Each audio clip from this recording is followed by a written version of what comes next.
ரொம்ப நாள் பொறுத்து தமிழுக்கான இலக்கிய விருது ஞானபீடம் கொடுத்திருக்காங்க. வைரமுத்துக்கு அவரோட கள்ளிக்காட்டு இதிகாசத்தை ஆய்வுக்கு எடுத்திருப்பாங்க. சிறப்பு வாழ்த்துக்கள், ரொம்ப சந்தோஷம். ஆனா அதுக்கு பின்னாடி அத பத்தி விமர்சனமும் பண்ணிட்டு இருப்பாங்க போல இருக்கு. ஆமா, ஒரு அறிஞர் ஜெயமோகன். அவரா? ஆமா, அவரு எல்லாம் தெரிஞ்ச ஏகாம்பரம் மாதிரி தான் அவரு. சரி, இருக்கத்தான் செய்யும். ஏன்னு கேட்டீங்கன்னா, ஏன்னா உனக்கு படிப்பே வராதுன்னு 1000 மாடுலாம் சொல்லி சொல்லி சொல்லி பேசுவேன்.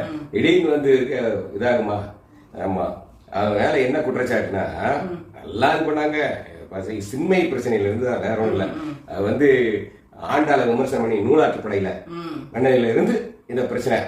அதுக்கு முன்னாடி இந்த சின்மை கல்யாணத்துக்கெல்லாம் கூப்பிட்டு அது நமக்கு தேவையில்லை. காலையெல்லாம் விமர்சனம். ஆமா ஆமா ஆமா விமர்சனம் அதெல்லாம் ஒதுக்கி வச்சுட்டு தான் பாக்குறாங்க. அப்படின்னு பார்த்தா இவரு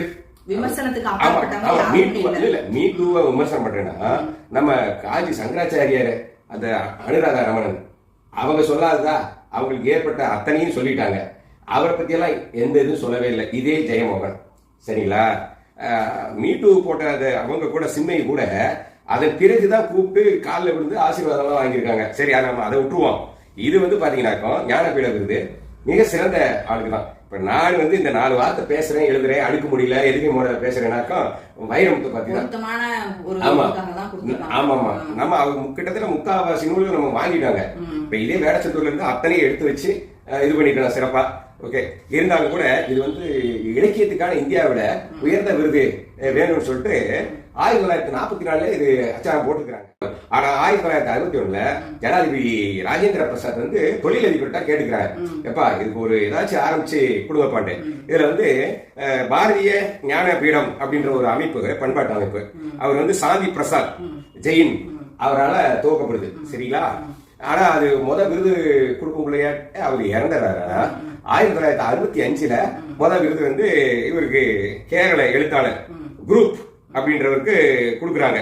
1965 இது வரைக்கும் 57 விருதுகள் கொடுத்துருக்காங்க. 58வது விருதா இவர் தேர்வு செய்யப்பட்டிருக்காரு. இவருடைய பாத்தீங்கன்னா, அவருடைய அந்த கள்ளிக்காட்டு இதிகாசம் கிட்டத்தட்ட 38 பதிப்புகளாக இருக்கு. அவருடைய மொத்த நூல்கள் பாத்தீங்கன்னா லட்சக்கணக்கில். சித்திரப்பாதிக்கு வந்து அகிலன் கொடுத்துருக்காங்க 1975. 2003 வந்து ஜெயகாந்தனுடைய சிறுகதைகள், நாவல்கள் பொருத்தமானவங்களுக்கு தான் கொடுத்திருக்காங்க. ஆமா, மாற்றுக்கருத்தெல்லாம் இல்ல. இதுக்கு என்னன்னா எல்லாம் எரிச்சல் தான் காரணம், வேற ஒண்ணும் இல்ல. ஓகே, தமிழ் தேர் சார்பா அவருக்கு ஒரு வாழ்த்து சொல்லிடலாம். தமிழ்நாட்டுல நிறைய கவிஞர்களும் பேச்சாளர்கள் எல்லாம் உருவாகிறாங்கன்னா அதோட பாதிப்பு வைரமுத்துக்கும் உண்டு. வரலாற்றை பதிவு பண்றவங்க தான் எழுத்தாளர். அவங்க வந்து நாவலா கூட இருக்கும், ஏன்னா கண்டு கேட்டு அத கொஞ்சம் மிகைப்படுத்தி எழுதுவாங்க. அந்த தண்ணீர் தேசம், கள்ளிக்காட்டு இதிகாசம் அதெல்லாம் வாசிக்கும் போது பார்க்காததெல்லாம் பார்த்த மாதிரி ஒரு வருங்கால தலைமுறை இன்னும் கொஞ்சம் காலம் பொறுத்து கூட இதையெல்லாம் வச்சு மக்களோட வாழ்க்கை இப்படி இருந்திருக்குன்னு தெரிஞ்சுக்கணும். அந்த வழியெல்லாம் நீங்க சொல்லுவேன், படிங்க சொல்லுவேன் இல்லையா, அந்த பிரசவ வழியெல்லாம் இதெல்லாம் உள்வாங்கிக்கணும். எவ்வளவு எதிர்ப்பு இருக்குது அப்படின்றத உள்வாங்கிங்கன்னா இதையும் மீறிதான் ஜெயிக்கிறாங்க. படிச்சு பெரிய பட்டம் வாங்கினவங்கன்றது இல்ல, வாசிக்க தெரிஞ்சவங்க எல்லாருமே இயல்பா வாசிக்கக்கூடிய நடையா இருக்கும் அவருடைய இது. அதனால முடிஞ்ச வரைக்கும் கிடைச்சா எல்லாருமே வாசிங்க. உலகத்துல எல்லாம் இருக்கும், வாங்கி படிங்க. நன்றி, வணக்கம்.